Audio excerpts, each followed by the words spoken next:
TDP అధినేత AP ముఖ్యమంత్రి కొడుకు నారా లోకేష్ కుటుంబ ఆస్తులు ప్రకటించాడు. లోకేష్ చెప్పిన వివరాల ప్రకారం చంద్రబాబు నికర ఆస్తి విలువ 3,73,00,000. వీటిలో ప్రస్తుత ఆస్తులు 67 లక్షలు, బ్యాంకు రుణం 3,06,00,000, బ్యాంకు ఖాతాలో ఉన్న నగదు 3,59,000, అంబాసిడర్ కారు విలువ 1,52,000. ఇక లోకేష్ తల్లి నారా భువనేశ్వరి మొత్తం ఆస్తి 38,66,00,000గా చూపించారు. ఆమెకు 13 లక్షల అప్పులున్నాయట. నికర ఆస్తులు 24,84,00,000 కాగా వాటిని ఇలా చూపించారు.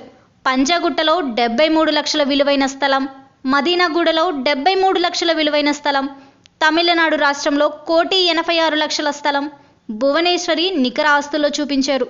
వీటితో పాటు హెరిటేజ్లో ఆమె వాటా విలువ 19,93,00,000.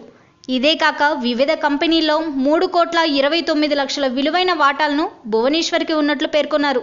ఇక ఆమె వాడుతున్న వాహనాల విలువ 91 లక్షలు. పీఎఫ్ ఖాతాలో 1,73,00,000 ఉన్నాయి. లోకేష్ తన మొత్తం ఆస్తుల విలువ 14,50,00,000గా చూపించారు. ఇందులో నికర ఆస్తి విలువ 8,15,00,000. ఆయన కారు విలువ 92 లక్షలు కాగా అప్పుడు 6,35,00,000గా పేర్కొన్నారు. ఇక లోకేష్ భార్య బ్రహ్మణి మొత్తం ఆస్తుల విలువ 12,75,00,000. నికర ఆస్తుల విలువ 12,33,00,000. బ్రాహ్మణికి 42 లక్షల అప్పు మాత్రమే ఉందట. మాదాపూర్లో 17 లక్షల విలువైన స్థలం బ్రాహ్మణి ఆస్తుల్లో చూపించారు. బ్రహ్మణి పేరిట ఉన్న జూబ్లీహిల్స్లోని ఇంటి విలువ 3,50,00,000.